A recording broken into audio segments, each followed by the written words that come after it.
चलो देखो बेटे, सो लास्ट टाइम हम लोगों ने जाना स्टोइकियोमेट्री का बेसिक मीनिंग क्या होता है, आज हम लोग उस पर प्रॉब्लम देखेंगे।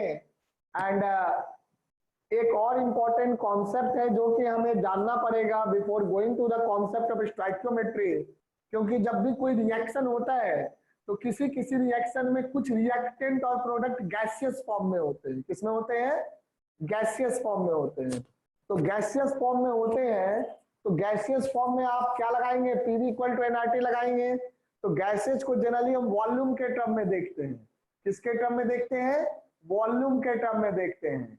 तो यहाँ पर हम वॉल्यूम से रिलेटेड चीजों को जानेंगे, वॉल्यूम, टेम्परेचर, प्रेशर से रिलेटेड चीजों को जानेंगे।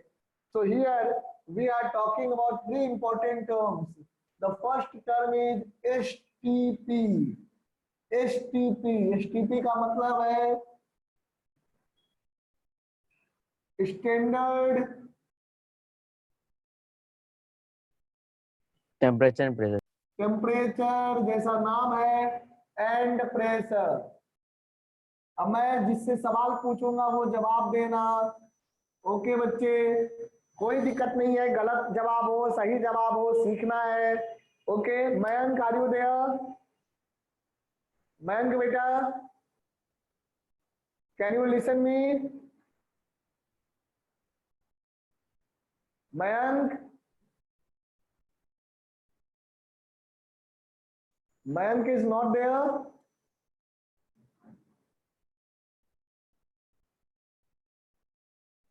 नहीं है सर। अच्छा मयंक नहीं है। Sachin, Sachin are you there? चलो कोई नहीं।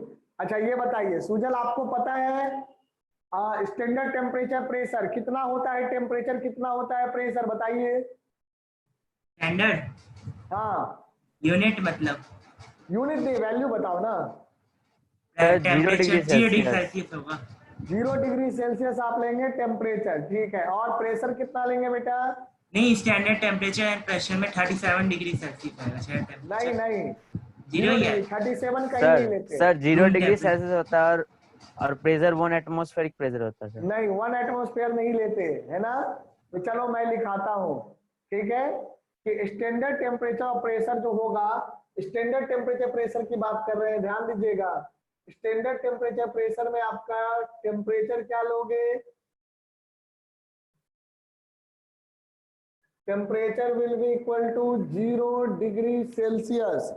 0 degree Celsius, this implies 273 kelvin, 15 kelvin, रफली 273 कह सकते हो, है ना। तो 273 केल्विन कह लो, है ना। तो वही चीज है 0 डिग्री सेल्सियस। अब प्रेशर क्या होगा? प्रेशर जो होगा मेरा बेटा, दैट इज 1 बार। क्या होगा? 1 बार। बार जो होता है ये क्या होता है जानो? 1 बार का जो प्रेशर होता है, it is not 1 atmosphere but very close to 1 atmosphere. It is exactly equal to 10 to the power 5 pascal, है ना। 10 to the power 5 pascal. 1 atmosphere क्या होता है? 1 एटमोस्फेयर होता है आपका 1.01325। हाँ बोलो, हाँ बोलो बेटा। नहीं कुछ सर।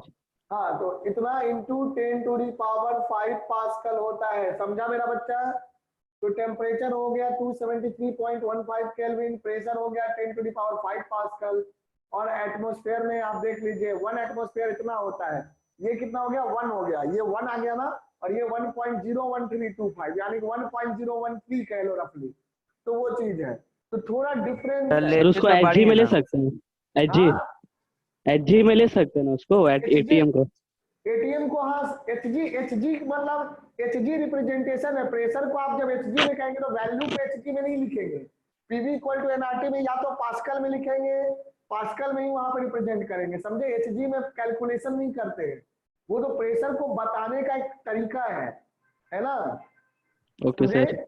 वो क्या होता है कि प्रेशर का फॉर्मूला होता है रो जी एच, जहां रो हो गया डेंसिटी, जी हो गया acceleration due to gravity, h हो गया हाइट। तो रो देखो, किसी भी मरकरी का डेंसिटी कांस्टेंट है, acceleration due to gravity constant है, तो आप कह सकते हैं pressure proportional to height of the mercury column. समझे?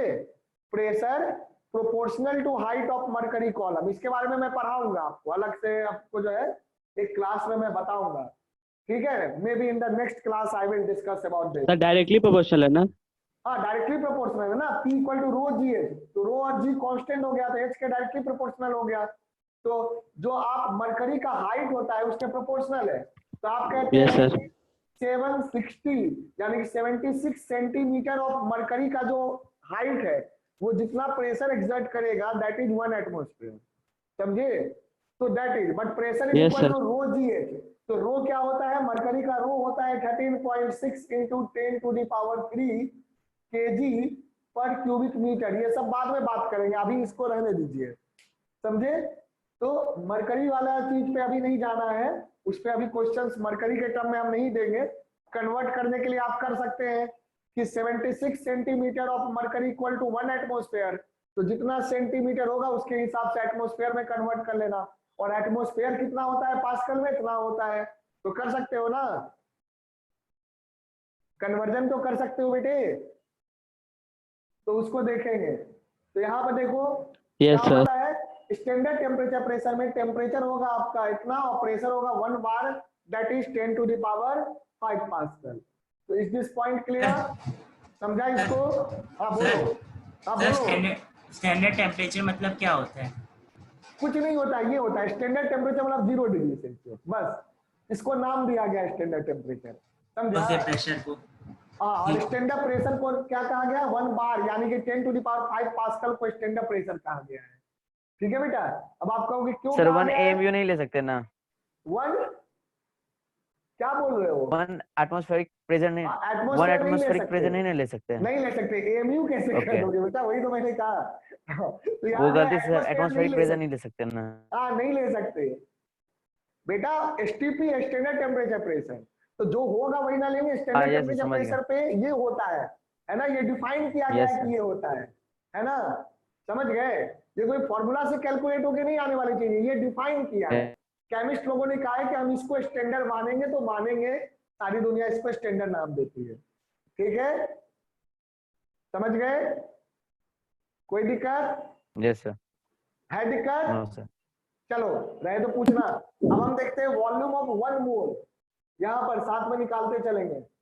Volume of 1 mole of an ideal gas at standard temperature pressure. Volume of 1 mole ideal gas at standard temperature pressure. तो चलिए इसको 1 मिनट रुकिएगा, मैं फिर आगे आता हूं।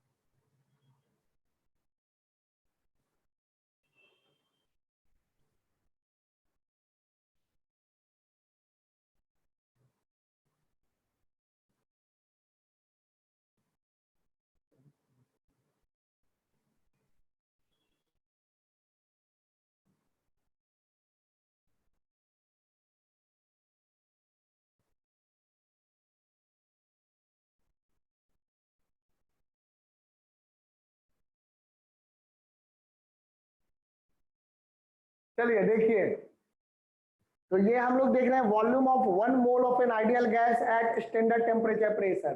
तो वॉल्यूम क्या हो जाएगा? तो फॉर्मूला क्या होता है? Since PV equal to NRT, यही ना होता है बेटा formula? PV equal to NRT, सबको सेम यूनिट में रखते हैं। यहाँ पे अगर एसआई यूनिट ले रहे हो तो सबको एसआई यूनिट में लोगे मेरा बच्चा। तो यहाँ पर वी क्या हो जाएगा? वी हो जाएगा एनआरटी बाई पी। तो एनआरटी बाई पी जल्दी से करो, एनआरटी बाई पी। एन क्या हो गया? 1 मोल। कितने का वॉल्यूम निकाल रहे हैं? 1 मोल का वॉल्यूम। 1 मोल का वॉल्यूम हम लोग कैलकुलेट कर रहे हैं। आर क्या होता है एसआई यूनिट में? 8.314 होता है बेटा। और मेरा बच्चा टेम्परेचर क्या होता है? बताओ टेम्परेचर कितना हो गया एसटीपी में, एसटीपी की बात कर रहे हैं तो क्या केल्विन लेंगे? सर केल्विन में, 273। हमेशा केल्विन में रखते हैं Yes, sir. टेम्परेचर को, मैंने बताया था, इसको एक्सप्लेन किया था।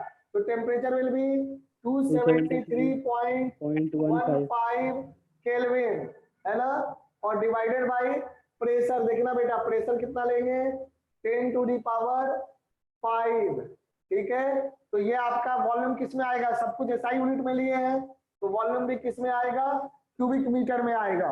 ओके चलो इसको नोट करो जल्दी से।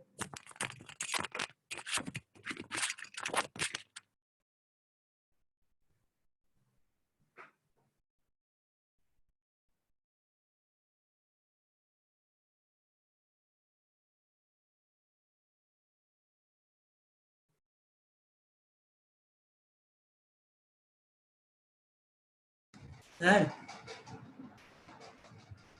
सर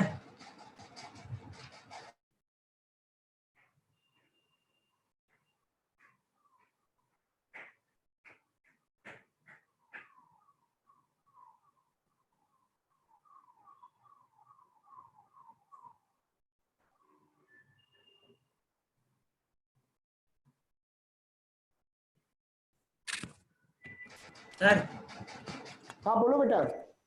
सर इसमें है ना, जैसे यूनिवर्सल गैस कांस्टेंट है तो उसमें हीट एनर्जी कहाँ से आती है? किसमें? यूनिवर्सल गैस कांस्टेंट में वो जे लिखते हैं ना, जूल्स, तो वो कहाँ से आता है? जूल का यूनिवर्सल गैस कांस्टेंट हो गया? नहीं, उसके यूनिट में लिखते हैं ना, जूल्स पर मोल पर केल्विन। वो तो ऐसा है यूनिट डायमेंशन, यूनिट डायमेंशन वाला पार्ट आपका छूट गया है ना फिजिक्स का, वो मैं दोबारा से कराऊंगा तब आपको समझ आएगा, यहाँ से आ जाएगा ना। देखो पीवी प्रेशर इनटू वॉल्यूम का यूनिट देखो क्या होगा, प्रेशर क्या होता है न्यूटन पर मीटर स्क्वायर, और वॉल्यूम क्या होता है मीटर क्यूब, समझा? देखो इसको, वॉल्यूम क्या होता है मीटर क्यूब, तो बेटा मीटर स्क्वायर कटेगा क्या आ जाएगा न्यूटन मीटर, न्यूटन मीटर क्या हो जाता है जूल हो जाता है, पता है ना, newton metre. Force into displacement work done होता है ना, यस सर, है ना, force into displacement work done होता है मेरा बच्चा, तो वहां से आपका न्यूटन मीटर जो होगा वो जूल हो जाएगा। यानी कि देखो ये प्रेशर था इनटू वॉल्यूम, यानी कि पीवी का जो यूनिट होगा, पीवी का जो यूनिट होगा वो किसके बराबर होगा, एनर्जी के बराबर होगा, एनर्जी या वर्क के बराबर होगा, समझा? तो ये तो अभी तो आप पहला चैप्टर पढ़े ना, वर्क एनर्जी जब पढ़ोगे फिजिक्स में वो सब तब जानोगे, अभी कुछ चीजें आपको याद भी रखना पड़ेगा बेटा, है ना।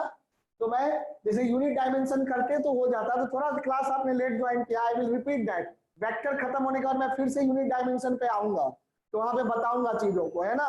बल्कि मैं कहता हूँ उसकी क्या जरूरत है, थोड़ी बहुत चीजें हैं जब आप यहाँ आओगे तभी बताएंगे, क्योंकि वो चैप्टर फिर से यहाँ आओगे तो पढ़ाना पड़ेगा, तो बेटर है कि हम मेन चैप्टर्स पे चले जाएंगे, ठीक है। तो छोटी छोटी चीजें मैं बीच में एक्सप्लेन कर दूंगा, तो आप समझ गए पीवी हो गया एनर्जी, एनर्जी मतलब जूल, तो पीवी देखो बेटा जूल हो गया, तो आपको किसका चाहिए आर चाहिए ना, तो आर क्या लिखोगे, यहां से आर लिखोगे पीवी बाई एन टी, तो पीवी क्या हो गया जूल और एन क्या हो गया मोल, और ये क्या हो गया केल्विन, तो क्या आ जाएगा जूल पर मोल पर केल्विन, समझा सुजल? सुजल बेटा yes sir, yes sir. Clear हुआ, सभी को देख रहे हो? पीवी का यूनिट किसके बराबर होगा, एनर्जी के बराबर, तो पीवी हो गया जूल में और एन हो गया मोल, तो जूल पर मोल पर केल्विन, क्लियर है, समझ गया ना। तो ये यूनिट डायमेंशन है, तो केमिस्ट्री में वैसे मैं एक्स्ट्रा क्लास लूंगा ना तो वहां पे थोड़ा बहुत डायमेंशन बताऊंगा, ओके। तो वहां देखेंगे फिजिक्स वाला पार्ट जो है वो जब यहाँ आओगे तब करेंगे, नहीं तो टाइम वेस्ट होगा बेकार का। तो चलो हाँ, अब हम लोग देखते हैं यहाँ पर कि यहाँ वॉल्यूम क्या आएगा, let us do the calculation of this volume, we will do the calculation of this volume, है ना।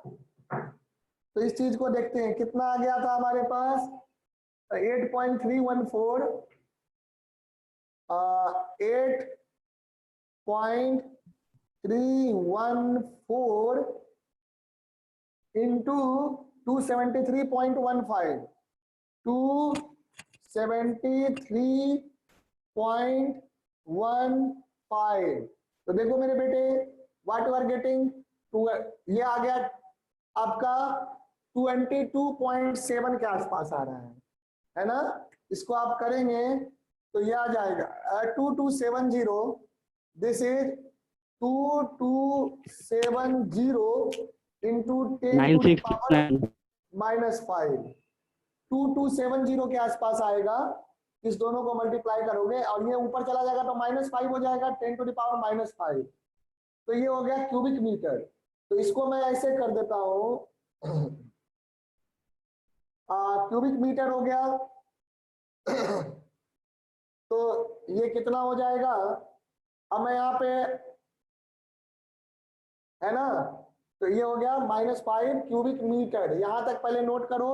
अब तुम जानते हो एक क्यूबिक मीटर कितना होता है, एक क्यूबिक मीटर होता है 1000 लीटर, होता है ना, 1000 1 क्यूबिक मीटर 1000 लीटर। लीटर होता है। Yes, sir. हाँ, अगर मैं इसको लीटर में कन्वर्ट करना चाहूंगा तो क्या से मल्टीप्लाई करूंगा, 1000 से।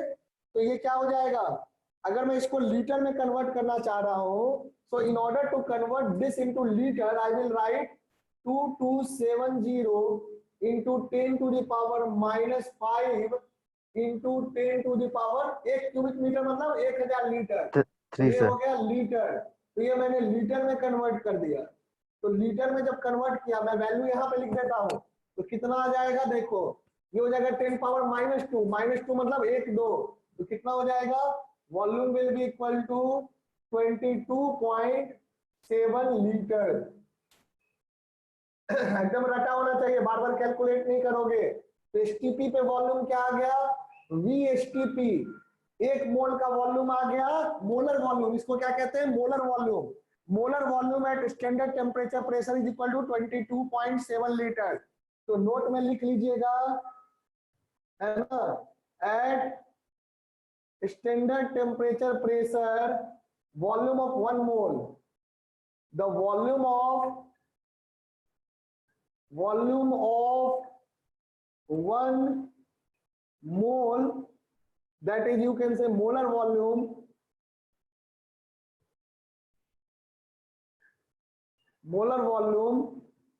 of gas, है ना। तो इसको मैं क्या कहूं, ये कितना हो जाएगा, 22.7 लीटर होता है मेरा बच्चा, 22.7 litre. Come on do it,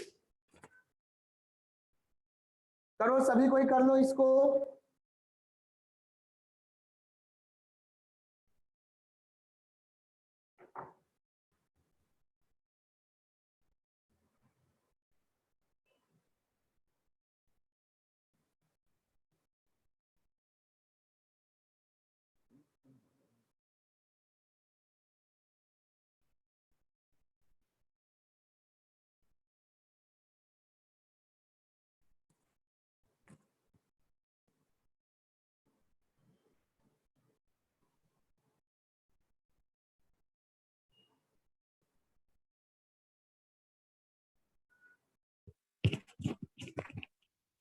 okay ठीक है।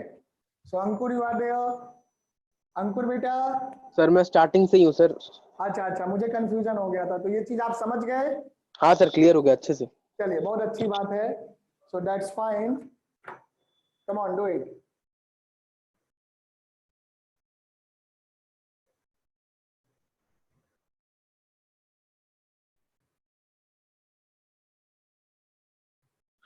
सर वीडियो रुक गई। अब वीडियो, एक सेकेंड, रुक गया सर। रुक गई सर, रुक। आ जाएगा आ जाएगा। चलो अब समझ गया, इसको समझ गया आपने, नोट कर सर लिया लिख रहे हैं। जल्दी करो बेटा, जल्दी से लिखो, फिर आगे बढ़ते हैं।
हो गया मेरा बच्चा, कंप्लीटेड, ठीक है।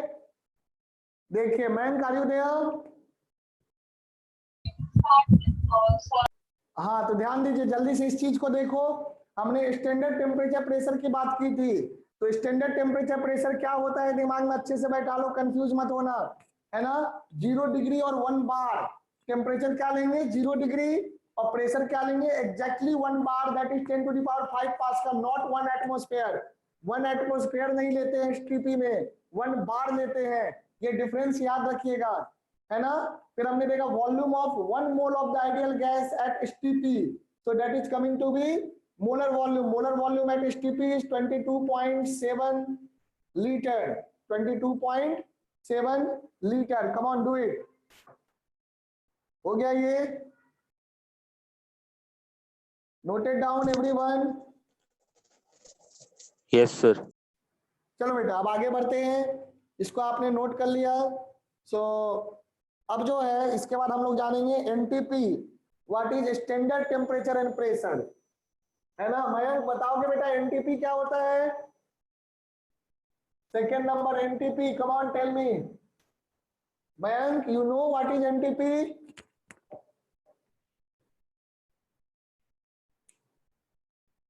बोलो बेटे, नहीं यस और सर, नो, नहीं। बोलो क्लियरली बताओ, आता है एनटीपी क्या है? नहीं सर। हाँ तो ध्यान रखो, ठीक है, और थोड़ा टाइम पे आइए नहीं तो छूटने लगेगा। एसटीपी क्लियर हो गया ना Mayank? STP is clear? Sir इसमें बस यही है ना कि ये मतलब ये टर्म्स की वैल्यू ये होती है। बेटा होती है, वो दिया नहीं रहेगा एग्जाम में, आपको याद होना चाहिए, ओके सर। है ना। याद रखिए, आपको सिर्फ एसटीपी लिख देगा, एनटीपी लिख देगा, you have to decide what will be the value. तो वो चीज नहीं, अभी कभी याद कर लो, लाइफ टाइम के लिए याद होना चाहिए। एसटीपी, एसटीपी में क्या होता है? STP means standard temperature pressure, उसमें टेम्परेचर लेते हैं 0 degree Celsius exactly, that is 273.15 kelvin, और प्रेशर लेते हैं 1 bar, 1 bar is not 1 atmosphere, that is 10 to the power 5 pascal, exactly 10 to the power 5 pascal is called 1 bar. तो ये बात समझ गया। चलो अब जल्दी से देखो, एनटीपी की बात कर रहे हैं, तो that is called normal temperature and pressure, this is called normal. अब नॉर्मल टेम्परेचर एंड प्रेशर में क्या लेते हैं? 37 डिग्री सेल्सियस। नो 37 कहीं नहीं लेंगे 37 को भूल जाओ, है ना, 37 कहीं नहीं लेंगे। टेम्परेचर जो होगा मेरा बेटा यहाँ भी 0 होता है, प्रेशर जो होता है वो 1 वो एटमॉस्फेयर, नॉर्मल बॉडी टेम्परेचर है। हाँ वो नॉर्मल बॉडी टेम्परेचर है ना। हम यहाँ यस पे सर। वो जो है इसकी बात नहीं करेंगे, नॉर्मल बॉडी से आप कंफ्यूज हो रहे हैं। नॉर्मल टेम्परेचर प्रेशर, तो नॉर्मल टेम्परेचर में भी 0 डिग्री लेते हैं, है ना। In normal temperature also you take 0 degree and pressure you take 1 atmosphere, 1 atmosphere, 1 atmosphere का हो 76 सेंटीमीटर ऑफ एचजी का हो, और उसकी वैल्यू क्या आएगी? वैल्यू आएगी 1.01325, चाहो तो रख सकते हो, रहने दो, रख ही लो, है ना। वैसे आप 1.013 तक भी काम चला सकते हैं, into 10 to the power 5, 10 to the power 5 pascal, ये हो जाएगा। तो इसको आप क्या कहोगे? ये जो है this will be called, this pressure will be called your how much this pressure will be called मेरा बेटा? This pressure will be called क्या कहलाएगा आपका? 1 एटमॉस्फेयर नॉर्मल टेम्परेचर। हाँ नॉर्मल अच्छा। टेम्परेचर प्रेशर, ये जो है पूरा 0 डिग्री और 1 एटमॉस्फेयर क्या कहलाएगा? Normal temperature pressure.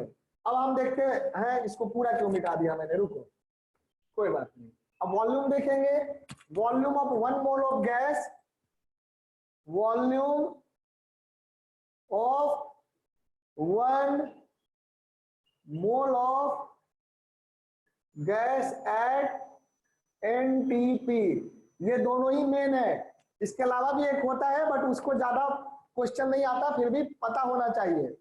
Volume of 1 mole of gas at NTP, तो देखना मेरे बच्चे, टेम्परेचर तो यही होगा 273.15, आर तो यूनिवर्सल कांस्टेंट है, इसमें कोई चेंजिंग नहीं होगा। प्रेशर क्या हो जाएगा? प्रेशर आपका हो जाएगा यहाँ पर 1.01 325 इंटू 10⁵ पास्कल। तो ये प्रेशर आ जाएगा।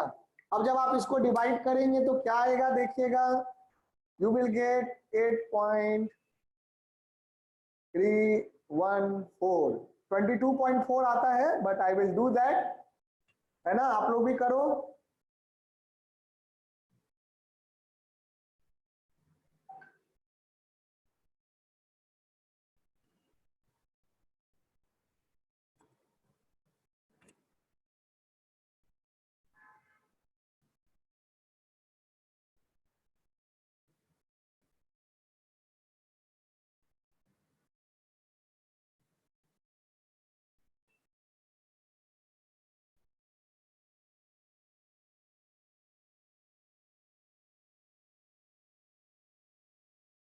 So you will get 22.41, यानी कि 22.4 कह लो। तो how much you will get? You will get 22.41, तो approximately 22.4 ही लिख लेंगे। तो ये आपका क्या आ जाएगा, 2241 इंटू 10⁻⁻5, 10⁻⁻5 देखना। तो 10⁻⁻ क्या हो जाएगा, 10⁻⁻5 हो जाएगा। कितना हो जाएगा, क्यूबिक मीटर। तो फिर से इसको लीटर में कन्वर्ट करेंगे। तो लीटर में कन्वर्ट करने के लिए क्या करोगे, 10⁻³ से मल्टीप्लाई करोगे। For converting it into litre, what you will do, you will multiply it by 10⁻³। तो ये आपका कितना आ जाएगा, 2241 इंटू 10⁻⁻2 लीटर आ जाएगा ना। Yes, यानी sir. कि approximately you can say 22.4 sir. 22.4 litre क्या हो जाएगा। हाँ, एक सेकंड बेटे। हेलो, Yes sir, clear है। हाँ ठीक है, चलो। तो 22.4 लीटर हो जाएगा, 22.41, 22.4, यानी कि वॉल्यूम इस बार क्या आ जाएगा, this time you will be getting 22.4 litre. तो एनटीपी पे तो क्या हो जाएगा सर ये मोलर, अप्रॉक्स वैल्यू है कि मतलब श्योर वाला? बेटा 100 सब कुछ तो अप्रॉक्सी है ना, up to some place of decimal. 22.41 को 22.4 लिखो। अगर ऐसे देखेंगे तो कितना आ रहा है, 22.4122224 272243 है ना। तो इस तरह से आगे बढ़ता जा रहा है। तो हम Okay. एक या दो प्लेस ऑफ डेसिमल तक देखेंगे। तो 22.41 दैट इज 22.4 लेके चलते हैं। तो molar volume at NTP. Molar volume बोले तो बेटा क्या मतलब हुआ, मोलर वॉल्यूम बोलने का मतलब 1 हुआ मोल ऑफ वॉल्यूम। 1 मोल का वॉल्यूम, है ना। किसके वॉल्यूम की बात कर रहे हैं, for ideal gas, for ideal gas. Ideal gas. तो आइडियल गैस के लिए क्या हो जाएगा, 22.4 लीटर। एनटीपी पे हो जाएगा। एनटीपी का मतलब 0 डिग्री सेल्सियस और 1 एटमॉस्फेयर। याद कर लो अभी से। एसटीपी और एनटीपी में, एसटीपी में प्रेशर लेते हैं 1 बार, एनटीपी में लेते हैं 1 atmosphere. 1 bar equal to 10⁵ defined है। कहां से आया, कैसे आया का नहीं है, 10⁵ पास्कल को 1 बार नाम दिया गया है ना। तो याद Yes, रखना sir. पड़ेगा, है ना। चलो ठीक है, करो इसको जल्दी से नोट कर लो। फिर एक लास्ट है, उसको देखते हैं क्या है वो, SATP, standard ambient temperature and pressure. वो क्या होता है उसको जानेंगे।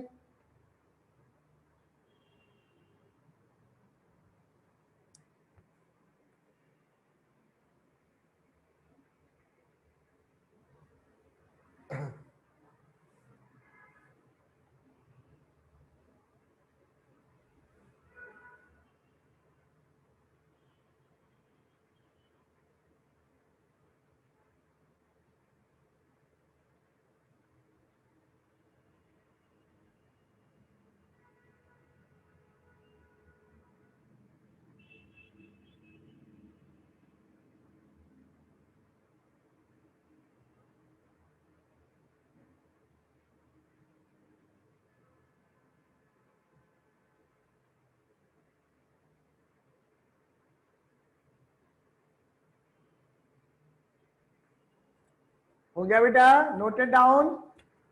Mayank, are you there? Mayank, yes sir. ये समझ गया क्या है नॉर्मल टेम्परेचर प्रेशर और स्टैंडर्ड टेम्परेचर प्रेशर में डिफरेंस? Yes sir yes. चलिए हाँ, अब एक standard ambient temperature and pressure, तीसरा होता है एसएटीपी। ये क्या होता है, कोई आइडिया? अंकुर, कैन यू से मी व्हाट इज एसएटीपी? नहीं सर, सर आइडिया थोड़ा नहीं। सा साइड में। हाँ चलो, हाँ चलो लिखो लिखो इसको, जल्दी से कर लो। देख रहे हो ये सब छोटी छोटी चीजें आप लोगों को भी जो है मिस हो रही है। तो अब आ जाएगा मेंस में तो क्या करोगे, है ना? दे देगा क्या, standard ambient temperature and pressure पे कैलकुलेशन करना है। अब आप सोचोगे स्टैंडर्ड एम्बिएंट टेम्परेचर प्रेशर क्या होता है, और एक वैल्यू एनटीपी से देगा, एक वैल्यू एसटीपी से देगा, एक एसएटीपी से देगा। आप अलग लेंगे तो गलत आंसर आ जाएगा, मैच भी कर जाएगा। तो ये डिस्टिंक्शन ध्यान रखना है, कंपटीशन में यही छोटी छोटी चीजें आपको फंसा देंगी। ओके चलिए देखते हैं।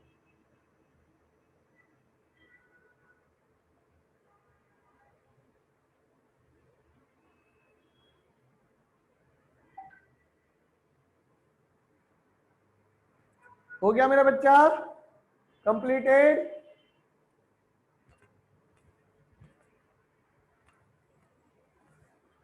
सर ये वॉल्यूम याद करना पड़ेगा? हाँ याद करना पड़ेगा, हर जगह यूज होता है ना, तो बार बार तो नहीं कैलकुलेट करोगे, है ना? वॉल्यूम और गैस कांस्टेंट याद करना। हाँ मतलब स्टैंडर्ड वॉल्यूम है ना, ये मोलर वॉल्यूम याद रख लेना है। जनरली यही दोनों याद होता है। 22.4 हो जाता है आपका, वो भी देख लो। जहां प्रेशर, प्रेशर डिनोमिनेटर में आ रहा है, जिसका प्रेशर ज्यादा होगा, जिसका प्रेशर ज्यादा होगा उसका वॉल्यूम कम होगा। प्रेशर किसमें ज्यादा है, एनटीपी में ज्यादा है। तो एनटीपी का हो गया 22.4 और एसटीपी का हो गया 22.7। समझा? क्लियर हुआ ये? Yes sir. हाँ ऐसे आपको सर याद उल्टा रखना बोल है। दिया आपने। अरे उल्टा कहाँ बोला, एनटीपी में देख लो प्रेशर ज्यादा आपने है। 22.7 बोला था ना एनटीपी का। नहीं, एनटीपी में बोला 22.4 और एसटीपी में बोला उस 22.7। टाइम सर आपने उल्टा बोल दिया था। अच्छा कोई बात नहीं, अब सीधा बोल दिया ना। हाँ सर ठीक है। चलो ठीक है, वो रिकॉर्डिंग में देख लेंगे पहले उल्टा बोला था कि सीधा बोला था। है ना? चलो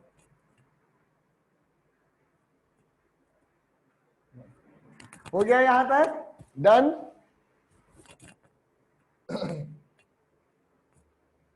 चलिए इसको मैं रब कर रहा हूं मेरा बच्चा, इसको रब कर रहा हूं।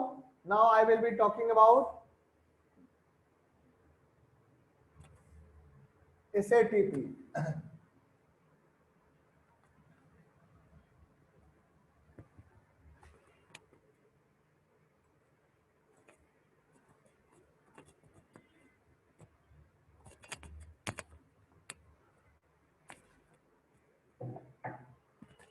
एसएटीपी, एसएटीपी थर्ड नंबर पे, that is standard ambient temperature and pressure. Standard ambient, ये सब डिफाइंड होता है कि ये सब याद करने वाला है। Ambient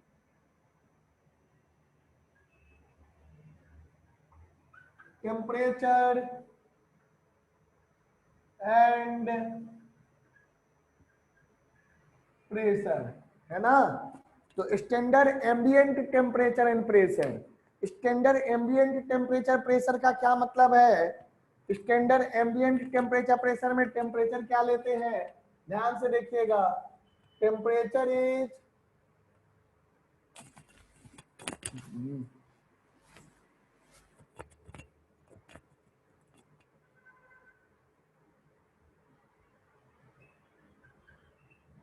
temperature is 25 degree Celsius, normal room temperature. 25 degree Celsius को क्या कहते हैं, नॉर्मल रूम टेम्परेचर माना जाता है ना? तो ये क्या हो गया, 25 डिग्री सेल्सियस मतलब 298 केल्विन, 298.15, लगभग 298, चाहो तो एग्जैक्ट रख लो, 298.15 केल्विन। 15 हम लोग बार बार लेके नहीं चलेंगे जनरल कैलकुलेशन में, है ना? उससे बहुत ज्यादा फर्क नहीं पड़ेगा। 298 केल्विन के आसपास हो गया, है ना? 273 प्लस 25, 273 प्लस 25, समझ रहे हैं ना? तो क्या हो जाएगा, 298 केल्विन हो जाएगा टेम्परेचर। और देखो मेरा बेटा प्रेशर क्या हो जाएगा, what will be the pressure, pressure with, यहां भी ध्यान देना है, प्रेशर यहां फिर से प्रेशर आप लेते हैं 1 बार, 1 बार, 1 बार का मतलब आपको मालूम है 10 to the power 5 pascal, 10 to the power 5 है ना, इसको आप ऐसे भी लिख सकते हैं, देखो इसको ऐसे भी लिख सकते हैं, कई बार रहेगा तो आप कंफ्यूज मत होना, 10 टू द पावर 5 को क्या लिख सकते हैं 100 into 10 to the power 3 pascal लिख सकते हैं। अब बेटा 10 टू द पावर 3 का मतलब क्या होता है, 10 टू द पावर 3 का मतलब होता है किलो, याद है, पता है ना, मैं पूरा लिस्ट कभी आप लोगों को शेयर करूंगा, वो याद करना है। 10 टू द पावर 3 का मतलब होता है किलो, तो क्या कहोगे kilo pascal. Oh my God,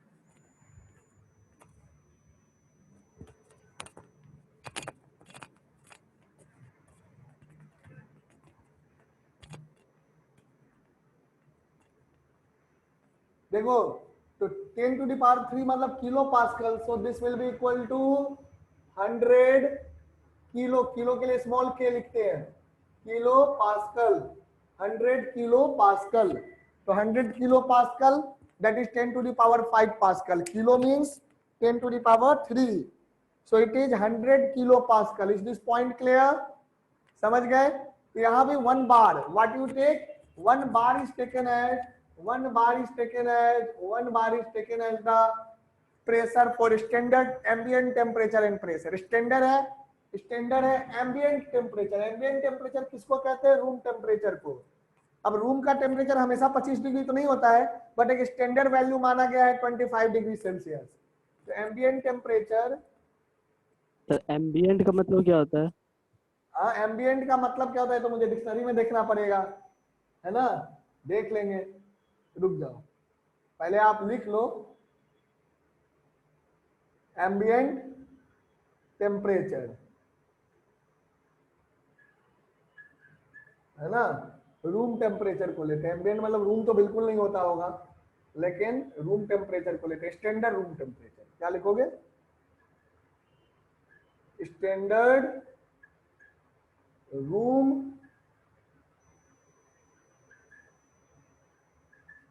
sir ambient मतलब सराउंडिंग होता है, सराउंडिंग होता है, तो देखो सराउंडिंग मतलब रूम हो गया ना, हाँ वही चीज, हाँ वही कह रहा हूँ, वो देखना पड़ेगा। तो ये जो होता है 25 डिग्री सेल्सियस, तो आसपास के सराउंडिंग का जो स्टैंडर्ड टेम्परेचर होना चाहिए, बेटर अच्छा टेम्परेचर, वो 25 डिग्री लिया गया है, 25 माना गया है कि ह्यूमन बॉडी के लिए कंफर्टेबल टेम्परेचर है। तो लैब में अगर हम 25 डिग्री पे एसी लगा दिए, 25 डिग्री पे लैब में एक्सपेरिमेंट कर रहे हैं, मतलब स्टैंडर्ड टेम्परेचर पे कर रहे हैं, एक ऐसा टेम्परेचर जो कंफर्टेबल टेम्परेचर है, एम्बिएंट है ना, तो सराउंडिंग का कंफर्टेबल सराउंडिंग का जो टेम्परेचर होगा उसको एम्बिएंट टेम्परेचर कह रहा है, ठीक है। So that is ambient, let me see what is the, जैसा आपने बताया surrounding, I will also see sir relating to the immediate surroundings और something, related to the immediate surrounding, है ना, surroundings of something, immediate surrounding आपका room हो गया ना, तो इसलिए रूम टेम्परेचर भी कहते हैं, समझ गए ना बेटा। नीचे एग्जांपल भी दिया है सर, द लिक्विड हाँ। Is stored at below ambient temperature, हाँ तो वो चीज है, बिलो एम्बिएंट टेम्परेचर मतलब 25 डिग्री से कम, 25 डिग्री से कम, हाँ एम्बिएंट टेम्परेचर 25 को लेते हैं।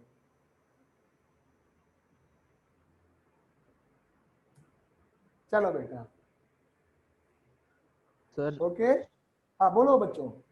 सर इसके प्रेशर को ये 100 के करना जरूरी था, वैसे ही लिख देते 10 टू द पावर 5, कोई अंतर थोड़ी ना था।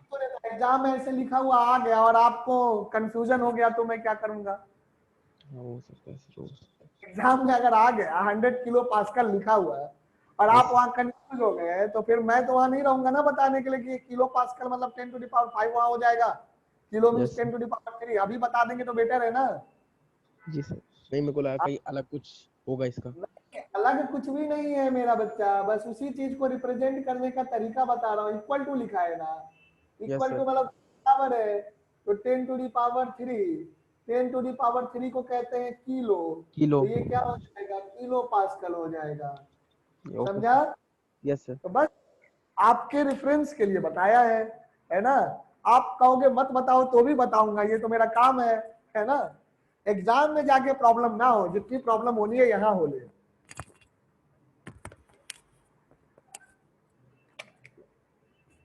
चलिए कंप्लीट करिए इसको। अब इस पे वॉल्यूम जरा निकाल के देखते हैं। I will do the quick calculation.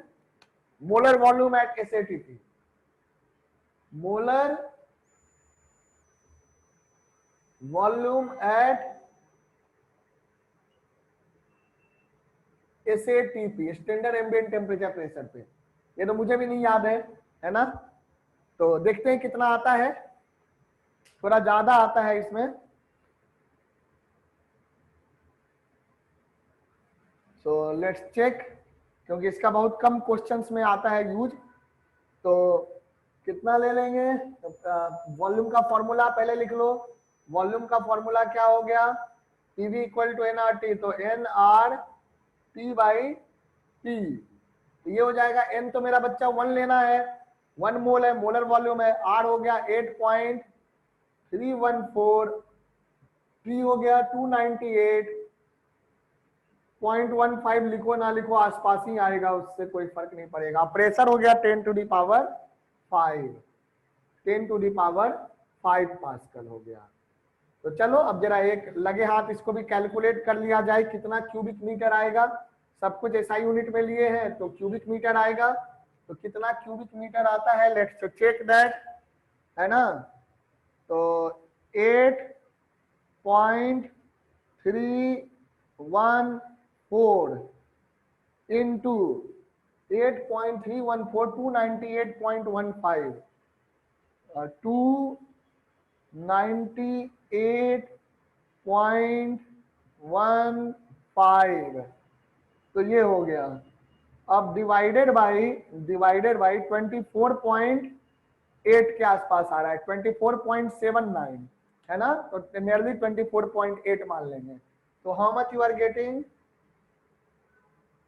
24.79, यानी 2479 into 10 to power 5, 2479 into 10 to the power 5, sorry -5 ऊपर जाएगा ना, 10 to the power -5 cubic metre. अब क्यूबिक मीटर बेटा, क्यूबिक मीटर कितना होता है, 1000 लीटर होता है ना। Cubic metre is equal to 1000 litre. So I will multiply it by 10 to the power 3। तो ये हो जाएगा 2479 into 10 to the power -2 litre. तो ये कितना आ जाएगा, ये आ जाएगा आपका 24.79 लीटर। 24.8 लिख देते हैं, 24.8 यस सर। लीटर। एक डेसिमल प्लेस तक बहुत है, ज्यादा नहीं याद करना है ना। 24.8 लीटर। तो ये हो गया, जल्दी से करो, अब तीनों को समराइज कर लेते हैं। 24.8 लीटर हो गया। तो हमारे पास तीनों हमने पढ़ लिया। सही वाला याद करने की कोई जरूरत नहीं ना। याद अगर रह जाए तो अच्छी बात है। देखो क्वेश्चन पूछे, निकाल तो सब सकते ही हो, पर याद रहे तो अच्छी बात है। मैं तो सजेस्ट करूंगा ये 3 याद कर लीजिए। मुझे देखो एग्जाम देना नहीं होता है, तो मैं हमेशा भूलता रहूंगा। एग्जाम आपको देना है और आप ही आपका पेपर बार बार लेंगे, तो आपको ऐसे भी याद हो जाएगा। आप याद मत करो, मैं याद करवा दूंगा, समझे, एग्जाम ले लेकर। ये आपका टेंशन नहीं है, वो मेरा काम है कि मैं कैसे याद करवाऊंगा, समझे। आप याद ना भी करना चाहोगे बेटे तो इतने क्वेश्चंस कराऊंगा कि याद हो जाएगा, ठीक है। ओके, चलो देखो, तो यहां हम लोग जाने, पहला जाना था हमने STP। तो STP में हमने जाना था, क्या था, 0 degree Celsius, that is 273 kelvin, है ना।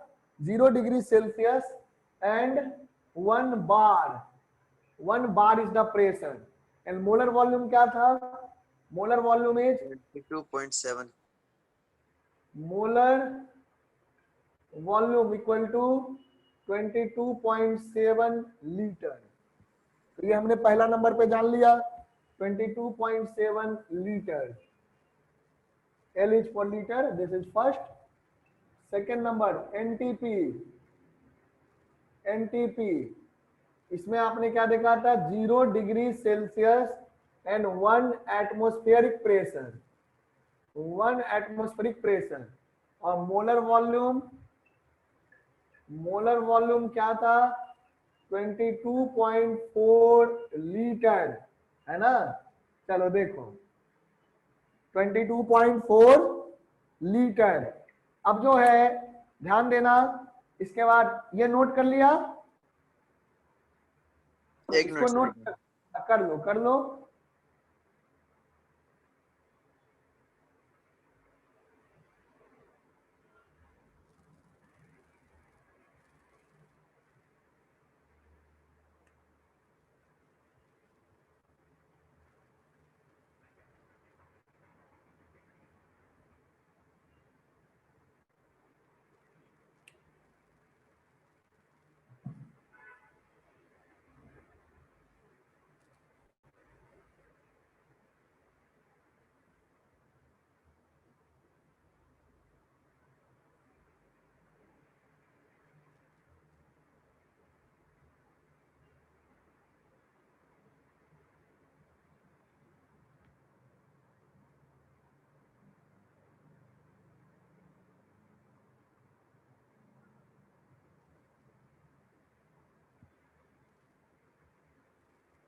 हो गया मेरा बच्चा?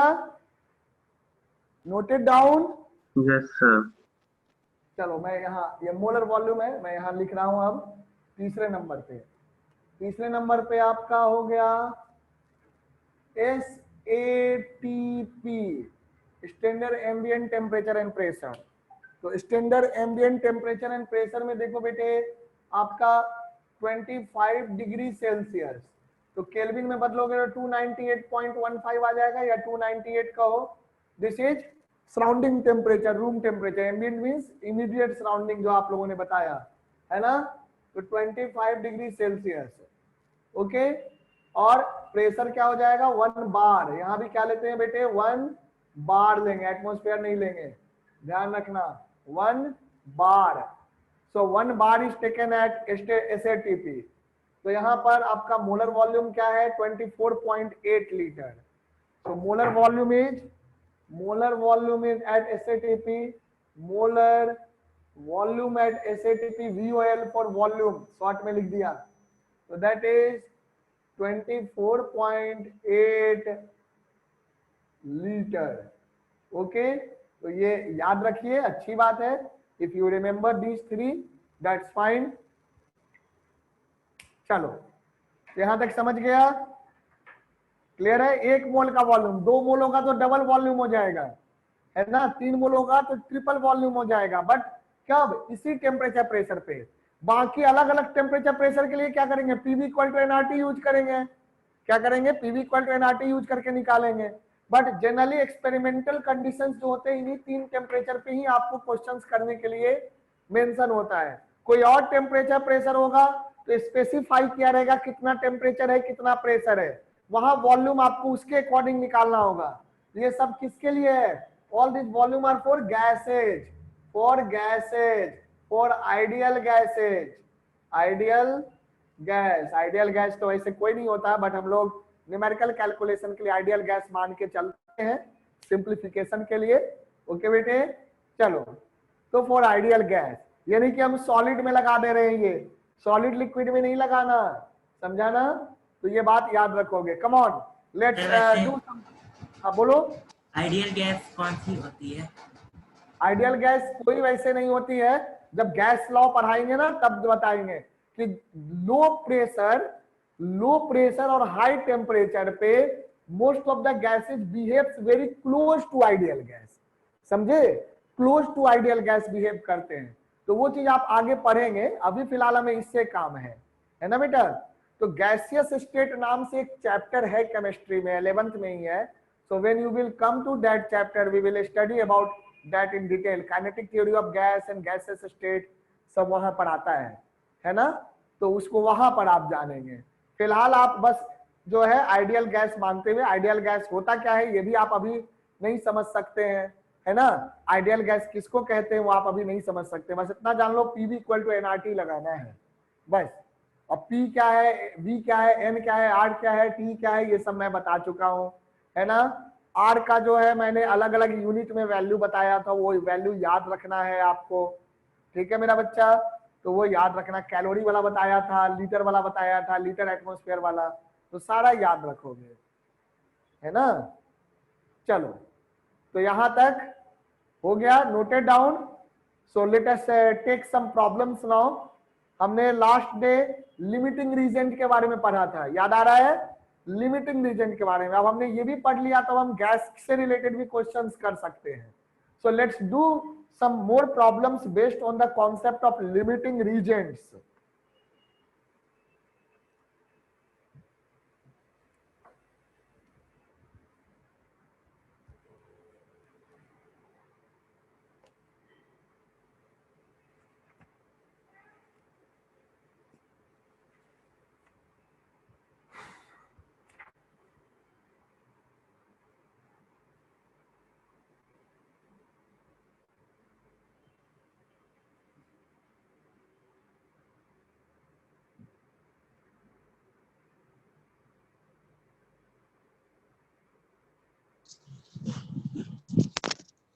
सर हाँ बोलो बेटा।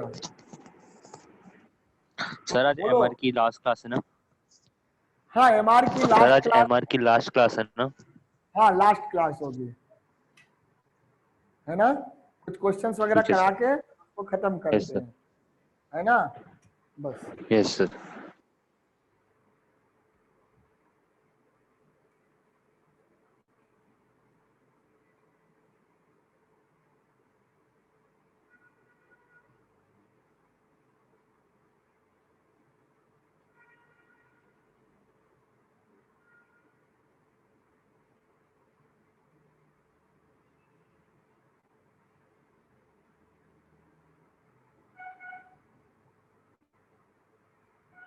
चलिए क्वेश्चन लिखिए आप।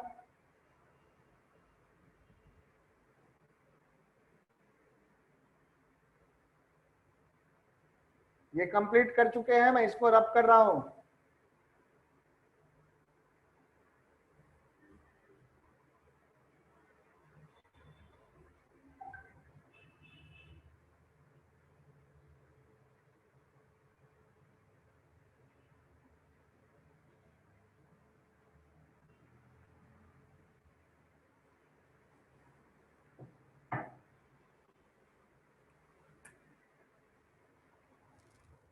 हाँ, एक क्वेश्चन देखो आप लोग, एक क्वेश्चन मैं दे रहा हूं, सभी को ध्यान दीजिएगा, अच्छे से करिएगा इस क्वेश्चन को।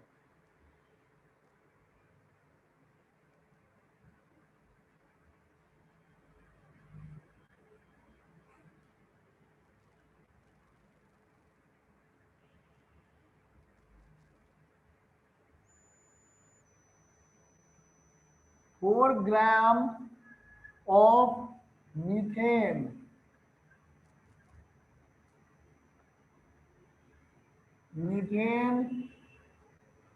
Gas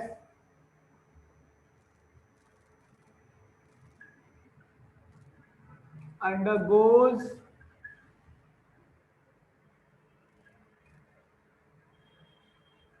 complete combustion reaction. 4 gram of methane gas undergoes complete combustion reaction and produces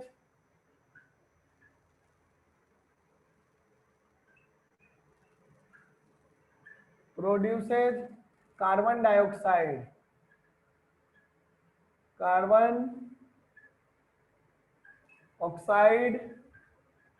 gas at standard temperature pressure at STP, किस पे ले रहे हैं, STP पे प्रोड्यूस किया। आपको करना क्या है, कैलकुलेट करना है, कैलकुलेट पहले नंबर पे मास ऑफ,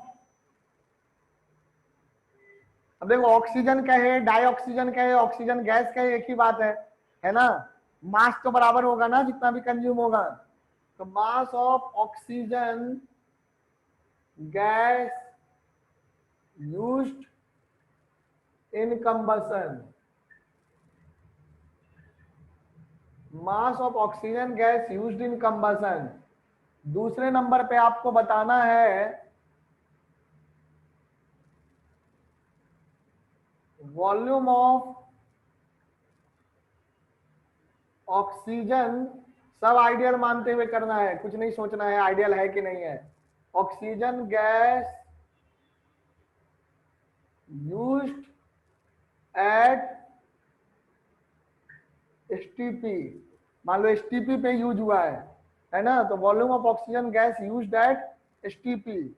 और तीसरे नंबर पे आपको बताना है, तीसरे नंबर पे बताना है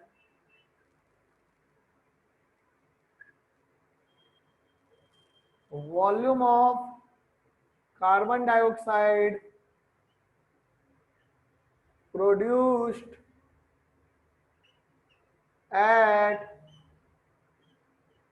STP, volume of carbon dioxide produced at STP. Clear बेटा? चलो क्वेश्चन करो, रिएक्शन लिख सकते हो ना खुद से? Come on tell me, reaction लिख सकते हो? सॉरी देव लिख सकते हैं? पीयूष, सुजल, Yes. सुजल बेटा can you write the Yes, sir. Equation? Yes. Okay yes sir. Okay Sachin can you write the equation? Yes sir. Okay Mayank? Yes sir. Okay ठीक है। अंकुर? Yes sir. चलिए come on then do the question, try it. Okay I am giving you 3 minute 4 minute time, do this quickly. After this I will give a question on limiting reagent.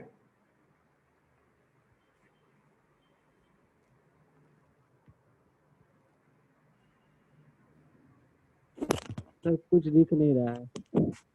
नहीं दिख रहा है? नहीं कुछ नहीं। किसको नहीं दिख रहा है बेटे? पीयूष। पीयूष बेटा एक रिकनेक्ट करो, ठीक है? आप लीव करके रिकनेक्ट करो, आई होप दिखेगा।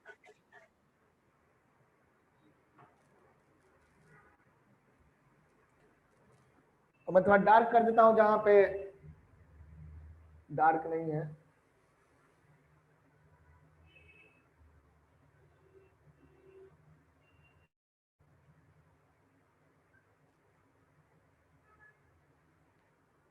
रिकनेक्ट करिए बेटे, आपको दिखने लगेगा I hope. Might be some connection problem.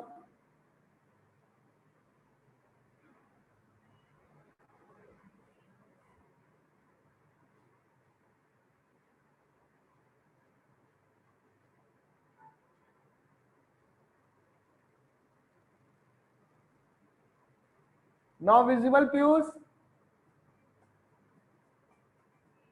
एक सेकंड बेटे, there is a call I am receiving.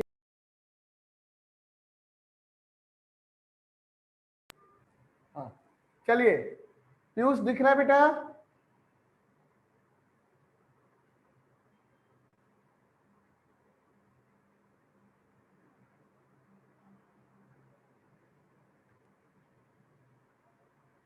बताओ Piyush, is it visible now?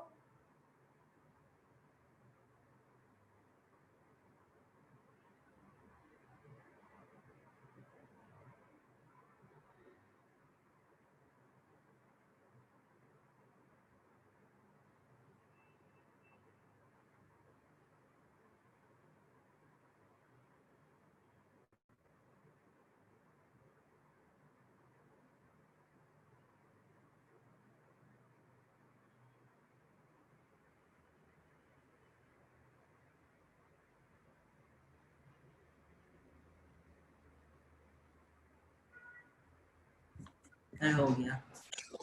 हो गया? चलो अच्छी बात है। और किसका हो गया? Mayank have you done it? अभी भी नहीं दिख रहा। Yes sir. अच्छा पीयूष नहीं दिख रहा है?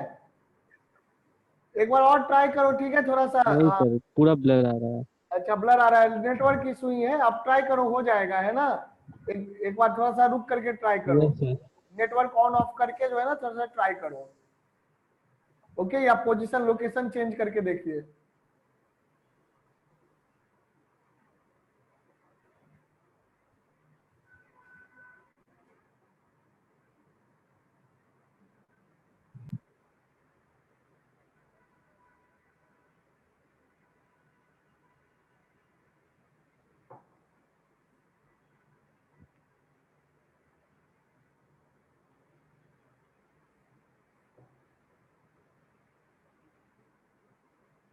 Network issue is the biggest problem in online class,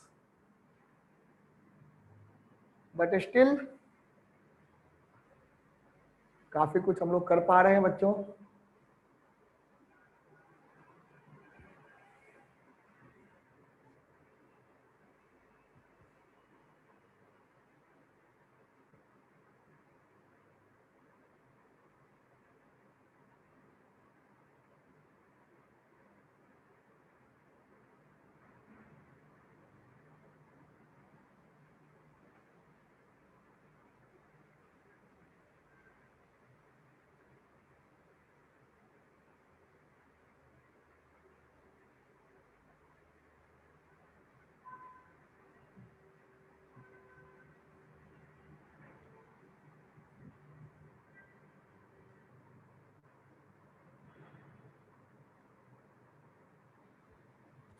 Piyush बेटा आप दिख रहा है?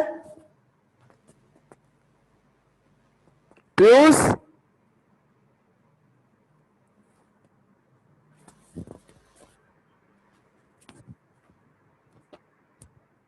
okay, on this side I am going to solve the question.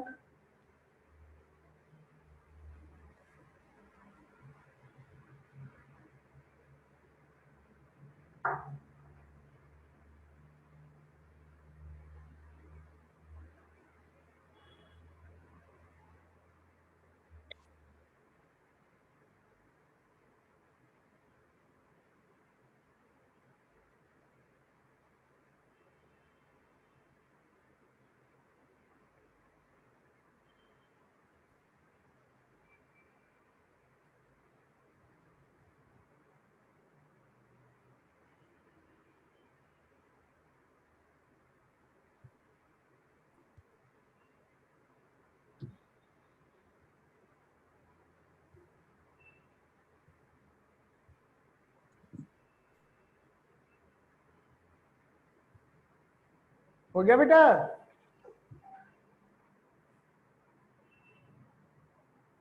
चलो अब आगे देखते हैं। Let us focus on the solution.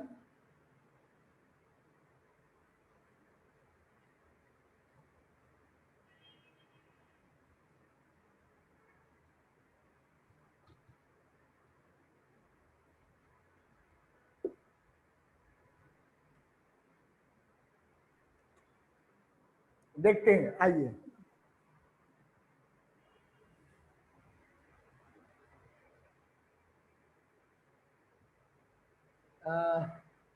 So we were discussing about this question. तो सबसे पहले रिएक्शन क्या है उस पे आ जाओ। Let us C what is the reaction now. तो क्या लिया है हमने? मीथेन गैस लिया है। Methane gas that is CH4। तो मीथेन है बेटा, ये मीथेन आपको ऑक्सीजन के साथ रिएक्ट करेगा O2 and it will give you CO2 plus H2O। तो चलो अब जरा इसको बैलेंस करते हैं। बैलेंस करें, हाँ बोलो, हेलो, देखिए इधर। तो यहाँ पर बैलेंस करते हैं, तो यहाँ पर कितना है?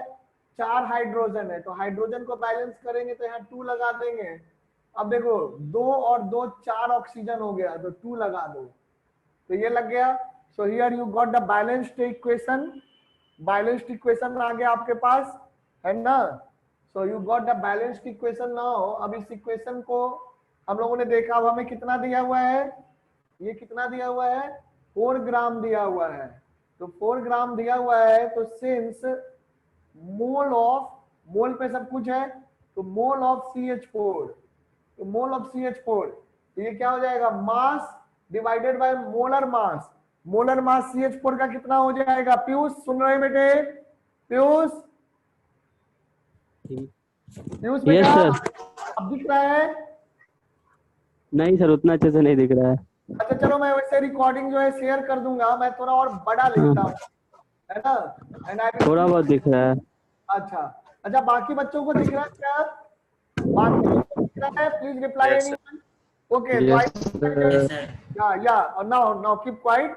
सो इंडिविजुअल आपका जो है ना, वहां पे नेटवर्क का कोई इशू है, I will share this recording after 3 o'clock. Okay, so you can and I will send the link also. I have to share previous some recording also, so I will send the link definitely. You can revise from there. तो देख लेना यहाँ के बाद का lecture का last आधा घंटा अच्छे से देख लेना फिर से। तो CH4 एंड ये हो गया, तो ये CH4 का जो मास हो जाएगा, मोलर मास हो जाएगा 16 ग्राम, तो divided by 16 gram, so you will get 1/4 mole. So 1/4 mole is the CH4. अब देखना मेरा मुन्ना, यहाँ क्या कह रहा है, इक्वेशन के हिसाब से अगर आप देखेंगे, अगर इसको 1 मोल लेते हैं तो 2 मोल ऑक्सीजन लगेगा और 1 मोल कार्बन डाइऑक्साइड प्रोड्यूस होगा।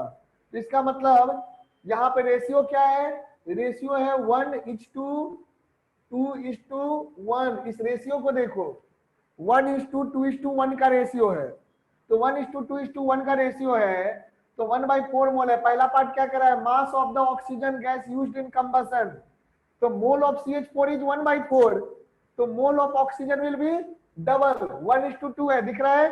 So therefore directly go, mole of O2 used, mole of O2 used will be how much? Half mole, 1/4 का डबल हाफ मोल, तो हाफ मोल हो गया। अब मास कह रहा है, तो मास क्या हो जाएगा? मोल इनटू मॉलिक्यूलर मास, तो therefore mass of O2 used, so that is 1/2 into कितना हो जाएगा ऑक्सीजन का? जल्दी बताओ, मॉलिक्यूलर जो है, ग्राम मॉलिक्यूलर या मोलर मॉलिक्यूलर? 16 बेटा 32 सर। O2 है बच्चा, यस सर 32। तो 16 हो जाएगा, यहाँ आंसर जो आपका आएगा वो 16 हो जाएगा। ठीक यस है, सर, यस सर। हाँ समझ रहा हूँ आप आंसर बता रहे थे। Okay, so I got that, answer will be, final answer will be 16। Second पे आ जाइए, volume of the oxygen at gas at used at STP। अगर आप STP पे यूज करेंगे, देखो कितना मोल है, हाफ मोल यूज हुआ है ना। 1 मोल का वॉल्यूम STP पे क्या होता है? 22.7। देयरफॉर सेकंड पार्ट का आंसर, सेकंड पार्ट का volume of oxygen O2 used at STP, so that is 1/2 मोल है, तो हाफ मोल का क्या हो जाएगा? 75। 22.7 लीटर डिवाइडेड बाय 2, कितना आ जाएगा ये? 11.35। 11.35 के आसपास, 11.35, ऑलमोस्ट 11.4 कह सकते हो, जो भी लिख लो। हाँ एग्जैक्टली 35। तो वो हो गया 11.35, राउंडिंग करेंगे तो रूल के अकॉर्डिंग 11.4 हो जाएगा, ऑड इवन का 4 रूल हो लग जाएगा। जाएगा, यस सर। है ना? तो वो मैं पढ़ाऊंगा, अभी जल्दी ही पढ़ाने वाला हूँ फिर से सिग्निफिकेंट फिगर। चलो, तो ये चीज हो गया, तो 11.35 लिख लीजिए, चलिए, है ना? इसको राउंड करेंगे, तो दिस विल बी 11.4 लीटर कह देंगे इसको, ठीक है ना? 1 प्लेस ऑफ डेसिमल तक।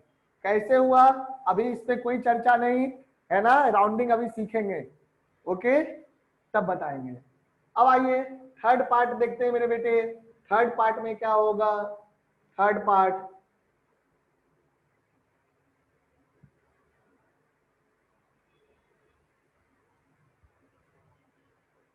अब मान लो तुम्हारा 11.35 आ रहा है, ऑप्शन दिया हुआ है 11.4, 12.4, 13.4, 14.4, तो 11.4 ले लेंगे, समझ रहे हो ना? Very close value.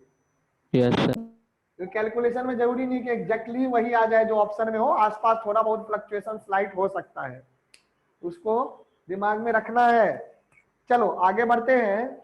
यहाँ के बाद थर्ड पार्ट, थर्ड पार्ट में क्या कह रहा था, मैं भूल गया। Volume of carbon dioxide produce कह रहा था। थर्ड पार्ट में क्या था, volume of carbon dioxide volume of carbon dioxide produce at STP. At STP. तो देखो रेशियो क्या है, 1:2:1, यानी कि इसका रेशियो 1:1 है। तो mole of CO2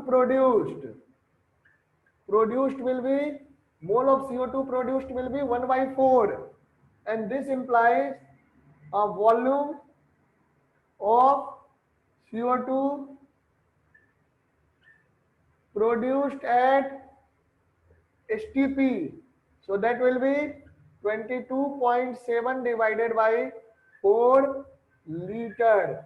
So how much it will be? This will be 5 आएगा ना, 20 है, 2.7 बचेगा तो कितना हो जाएगा 6, 24 लगेगा ना, 24 बच जाएगा 3, तो नियरली 5.6 7 या 8 तक आ जाएगा। तो 5.68 लीटर तक कर लो तो 675 आ जाता है। तो नियरली अगर हम 1 प्लेस ऑफ डेसिमल तक देखें तो क्या कह सकते हैं, 5.7 लीटर है ना। से जीरो नहीं, या तो 68 लिखोगे या 7 लिखोगे, जीरो कैसे लगा दोगे, है ना। 1 प्लेस ऑफ डेसिमल तक 68 है ना, तो इसको राउंडिंग करेंगे तो ये देखो 5 से बड़ा है तो 7 हो जाएगा, 5.7 कह सकते हो, 7 जीरो नहीं कहना। 5.7 लीटर या 5.68 लीटर इस तरह से कह लो, या 6-7 जो भी आपके पास हो, है ना। समझ गया, क्लियर है? Is this question clear? Yes. So now I am going to give you another question, है ना। इसमें कोई डाउट? सचिन बेटा आर यू देयर? सचिन समझा इसको? Yes sir. सचिन क्लियर है ना बेटा, कर लोगे ऐसे क्वेश्चंस? चलो ठीक है, अगला क्वेश्चन sir. लिखो। आई am giving you another question now.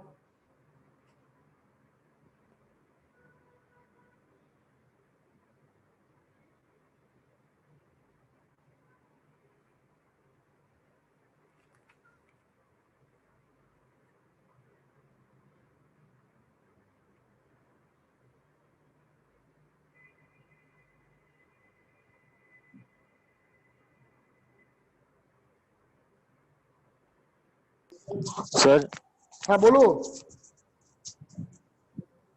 Sir एक बार आप इसकी रिकॉर्डिंग सेंड कर देना, दिख नहीं रहा है कुछ। अच्छा मैं कर दूंगा, बिल्कुल रिकॉर्डिंग सेंड कर दूंगा, है ना। बट मैं क्लास से आज फ्री हो जाऊंगा, 3 बजे के बाद मेरी क्लास नहीं है तो आज कर दूंगा, है ना। हाँ जी सर। बिल्कुल रिकॉर्डिंग मैं सेंड करूंगा, क्योंकि 7 बजे मैं क्लास कर लेकर के उतरा और उसके बाद क्या हुआ कि 7:10 पे इंटरनेट चला गया। So I was unable to download all the videos yesterday. तो अभी मैं करूंगा बैठ करके, है ना। तो कल मैंने कोई रिकॉर्डिंग इसलिए सेंड नहीं किया, आज मैं ढेर सारी रिकॉर्डिंग सेंड करता हूँ पहले के भी।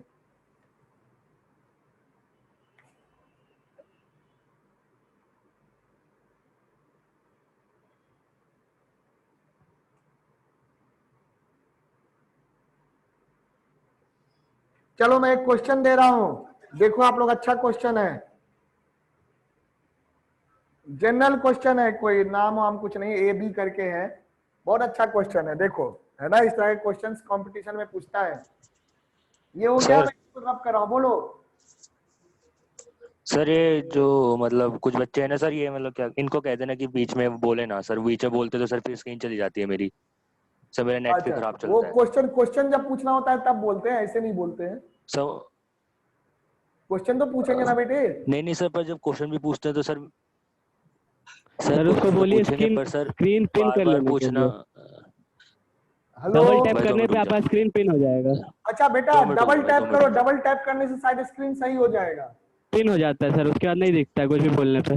सर पर इतना बोलने की जरूरत है सर, जब क्वेश्चन आंसर बताए तभी तो बोलना बनता है ना सर। चलो ठीक है, आंसर पता की नहीं बात है, क्वेश्चन जैसे डाउट है तो पूछेगा ना कोई। आप डाउट, आपको भी मैं कह रहा हूँ, आप भी डाउट है ना। पर सर इतना डाउट तो सर क्या बेटा डाउट नहीं पूछेंगे तो फिर आगे डाउट रह जाएगा, है ना। डाउट तो पूछना ही पड़ेगा, कम ऑन, डाउट तो मैं कहता हूँ इतना क्या, जितना है सब डाउट पूछो सचिन, डाउट पूछने में शर्माओ तो सर बिल्कुल नहीं। ये नहीं सर, फिर ये मैसेज कर देंगे ना सर आपको, क्योंकि सर फिर जब अगर ये पूछते हैं ना फिर मेरी स्क्रीन चली जाती है सर, फिर मेरे को दिक्कत होती है यहाँ पर। अच्छा चलो देखते हैं, है ना, जितना हो पाएगा I will check that. So just try to cooperate, because जो है क्लास में तो देखो जिसका भी डाउट है I can not stop from asking the doubt, है ना, तो जैसा भी होगा देखते हैं, चलो, है ना, नहीं तो कल से आपको बुला ही लेते हैं, 2 दिन के बाद आप यहाँ पे आके ही बैठिए, तो आपको स्क्रीन का इश्यू ही नहीं रहेगा। चलो देखो, ठीक है सर। हाँ ओके, आप आ जाना, कोई नहीं, एक बच्चा तो आ ही जाएगा, कौन रोकेगा, मुझे कॉल कर देना, मैं खोल दूंगा नीचे। Yes sir. चलो ऊपर आके बैठे रहना। चलो देखो, so what I am doing, I was giving a question, देखो मैं भूल गया, आप बोले तो मैं भूल गया। चलो क्वेश्चन लिखो, write down the question now.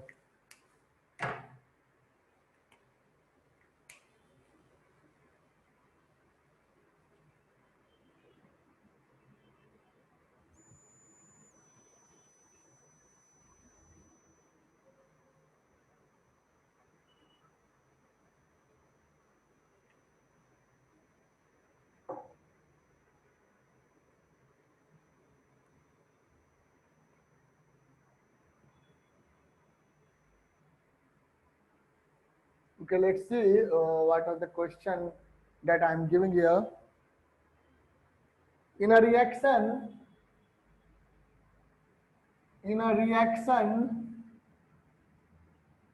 देखो रिएक्शन क्या है, रिएक्शन है A प्लस B2, ए भी कुछ है, कोई एलिमेंट है, A इंटू B2, देख लो बड़ा इजी सा रिएक्शन है, A plus B2 AB2। Sir ये तो C+O2 वाला है। क्या सर ये तो कार्बन डाइऑक्साइड फॉर्म होने वाला लग रहा है। उसी तरह का समझ लो, आप ले सकते हैं। Identify the limiting reagent,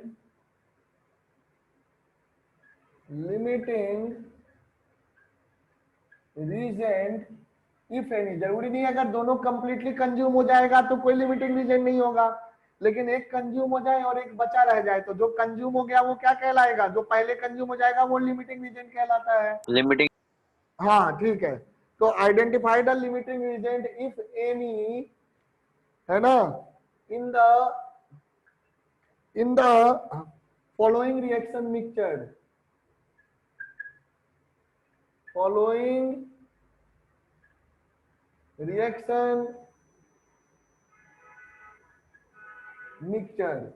in a reaction A plus B2 AB2, A plus B2 AB2, identify the limiting reagent if any in the following reaction mixture, ध्यान दीजिएगा, in the following reaction mixtures।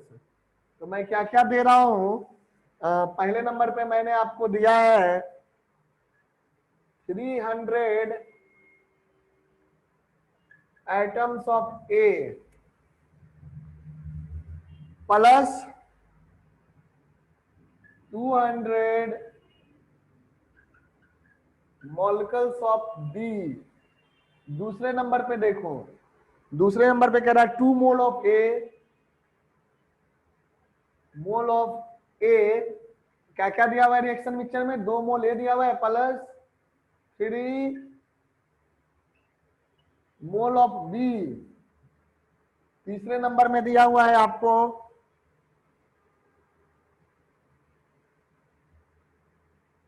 100 atoms of A plus 100 molecules of B, 100 molecules of B। चौथे number पे देखो बेटा, चौथे number पे 5 मोल A, 5 mole A plus 2.5 mole, 2.5 mole B, okay.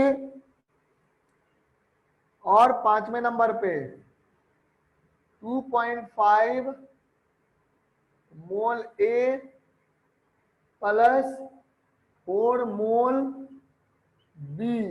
B का कितना लिया? 4 मोल। तो ये आपको बताना है लिमिटिंग रीजन क्या है। उसके बाद ये भी बताना है in each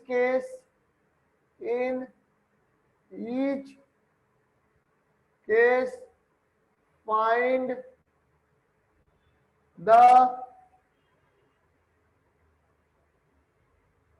amount of product formed। मोल में, मोल वाले टर्म में मोल में बताओगे, एटम या मॉलिक्यूल वाले टर्म में क्या बताओगे? कितना मॉलिक्यूल ऑफ प्रोडक्ट फॉर्म हुआ है। ठीक है, तो चलिए in each case find the amount of product form, amount of product formed. Question समझ में आ रहा है? सभी को क्लियर है? हाँ बोलो। सर 3 मोल ऑफ बी मतलब 3 मोल ऑफ एटम बी ना? बेटा बी कैसे एटम में हो जाएगा? बी देखो क्या है, तो 3 मोल ऑफ बी मतलब मॉलिक्यूल। हाँ मॉलिक्यूल के टर्म्स में होगा। ठीक है ना, वो ऐसे थोड़ा ऐसे लिख दो, बी मॉलिक्यूल्स ऑफ बी 3। एक मिनट मॉलिक्यूल ऑफ बी, हाँ यहाँ 3 मोल बी का मतलब एटम हुआ। हाँ 3 मोल बी, मॉलिक्यूल नहीं ना लिखा है तो एटम हुआ। यहाँ पे क्या हुआ? एटम। ये बात सही है, यहाँ मॉलिक्यूल लिखा है ना तो यहाँ मॉलिक्यूल हो गया। अगर सिंपली 3 मोल बी लिखा है तो क्या हो जाएगा? एटम हो जाएगा। समझ गया? जैसे यहाँ 3 मोल कहाँ लिखा है? 3 मोल बी लिखा है। हाँ 3 मोल बी, एक मिनट, 3 मोल बी जो है, बी, रुक जाओ मैं देखता हूँ 200 मॉलिक्यूल 3 मोल बी क्यों लिखा है? एक बार मैं क्रॉस चेक कर लेता हूँ बी से इनका क्या मतलब है। हर जगह वैसे ही लिख दिया है। Let me check the question. 3 mole B ऐसे तो लिखना नहीं चाहिए, मॉलिक्यूल ऑफ बी लिखना चाहिए था। 3 मोल बी से, एक मिनट में चेक कर रहा हूं बेटा, जस्ट वेट करिए कि what they do mean. NCERT का क्वेश्चन है, ऐसे क्यों लिखा है? अभी मैं चेक करता हूं कि ये क्या कहना चाह रहा है, मैं उसी हिसाब से आपको लिखा दूंगा। 3 मोल बी क्वेश्चन नंबर 2-3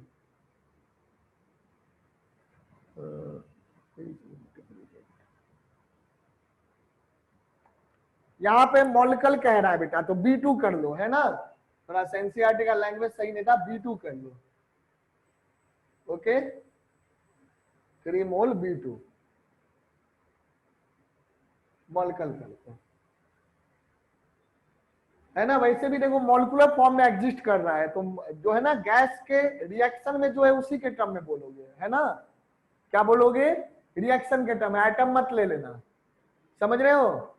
तो अगर 3 मोल बी भी लिखा है तो B2 ही यहाँ पे लेना, क्योंकि देख लो रिएक्शन में B2 है, बी नहीं है। दिख रहा है ना? समझ रहे हो मेरी बात को? रिएक्शन के हिसाब से डिसाइड करिएगा। एग्जाम में अगर ऐसा कंफ्यूजन है, रिएक्शन के हिसाब से डिसाइड करना। रिएक्शन में B2 है, एटम वर्ड यूज करा तो ठीक है, वरना जनरली क्या होता है, अगर हम जैसे O कहते हैं, वो ऑक्सीजन गैस के सैंपल को भी रिप्रेजेंट करता है, एटम वर्ड बोलना जरूरी है वहां, है ना? तो कंफ्यूज मत हो ना। 3 मोल B2 कर लो, ज्यादा बेटर है आपके लिए। चलो अभी फिलहाल ऐसे कंफ्यूजन को दूर रखते हैं। एज पर द रिएक्शन में क्या आ रहा है वो देखेंगे। ए आ रहा है तो ए का एटम हो जाएगा, B2 आ रहा है तो B2 मतलब बी का मॉलिक्यूल हो जाएगा, और AB2 का भी क्या होगा? मॉलिक्यूल होगा, कंपाउंड होगा पूरा। करिए, कम ऑन डू दिस।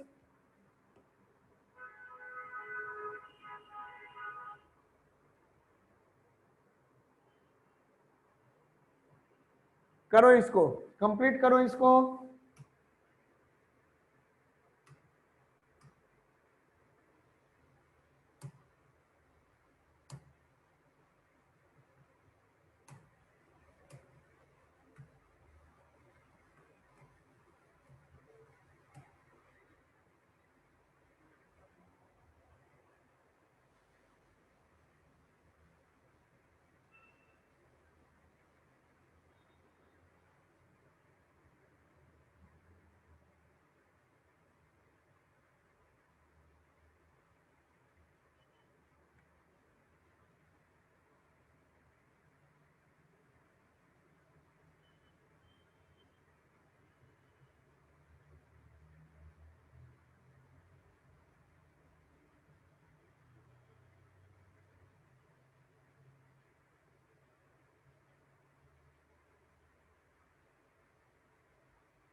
हो गया बेटा? डन? Yes sir. डन? चलिए देखिए एक बार इसको डिस्कस कर लेते हैं, then we will end this class today. तो देखते हैं, पहले जो रिएक्शन दिया हुआ है उस पे ध्यान दो, सभी कोई दिमाग लगाओ इस पे, है ना? अभी हम लोग और क्वेश्चंस आगे की क्लास में भी करेंगे। Okay, based on these reactions, limiting reagent, these are the questions of stoichiometry. Okay, that is questions involving the calculation of volume and masses of reactant and product, calculation of limiting reagent, आगे और भी molarity, molarity, normality, ये सारे concept आएंगे, जो कि बस अब इतना ही बचा है, तो थोड़ा बहुत है, तो अभी हम लोग कुछ क्वेश्चंस करके एक क्लास में खत्म कर लेंगे इसको। तो I think by next week this chapter will be completely over. चलो देखते हैं, तो इसमें इस रिएक्शन जो है ए और B2, ए B2 क्या मिलके बन गया? AB2 बन गया। Identify the limiting reagent if any in the following reaction. 3, यहां देख लो, यहाँ क्या है, एक एटम जो है ए का, वो एक मॉलिक्यूल ऑफ बी से कंबाइन कर रहा है, तो क्या बना रहा है? एक मॉलिक्यूल बनाएगा AB2। उसी तरह मोल में कह सकते हो कि अगर एक एटम की जगह मैं एक मोल एटम लेता हूं ए का और एक मोल मॉलिक्यूल लेता हूं बी का, तो ये एक मोल मॉलिक्यूल AB2 प्रोड्यूस करेगा। तो जरा इस रिएक्शन को देखिए, A plus B2 gives you AB2, दिखा बेटा? तो क्या हो जाएगा? 1:1,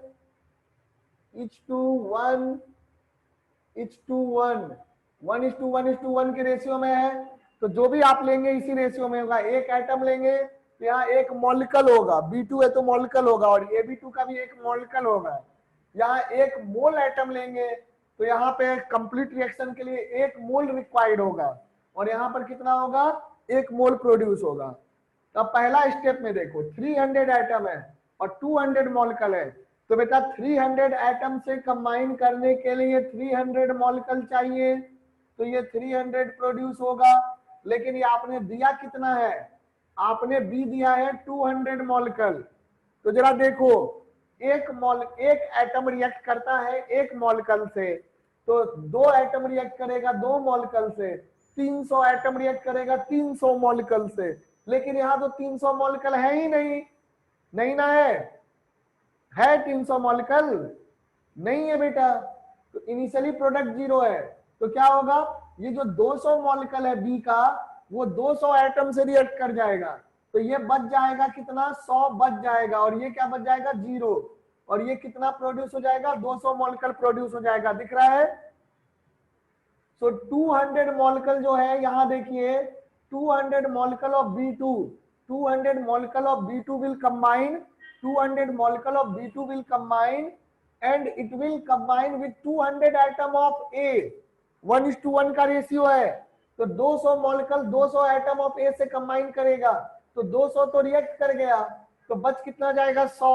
अगर ये 100 बच गया और ये 200 कंज्यूम हो गया, तो ये 0, ये भी 200 कंज्यूम कितना हो गया? कंज्यूम ये भी 200 हो गया, ये भी 200 कंज्यूम हो गया, तो बच कितना गया? 200 कंज्यूम हो गया, तो 100 बच गया, तो 100 बच गया, यहाँ 0 बच गया, रिमेनिंग है ना? After reaction, this is your after completion of reaction, after completion of reaction. तो देखना मेरे बच्चों, यहां पर कौन सबसे पहले खत्म हो गया? Come on tell me. Sachin दिख रहा है? B2 sir. हाँ सचिन बताओ, are you there? Sachin yes sir. पहले खत्म हो गया? सर दिख ही नहीं रहा है सर, अच्छा नहीं दिख रहा, चलो मैं ब्लर हो रही है सर स्क्रीन। अच्छा, तो फिर नेट स्पीड का प्रॉब्लम है ना? तो नेट स्पीड को सॉफ्टवेयर ने नया कनेक्शन भी ले लिया। अच्छा चलो देखते हैं, क्या पता पुराना कनेक्शन ही आपका ज्यादा बेटर हो, नया वाला काम कम कर रहा हो, है ना?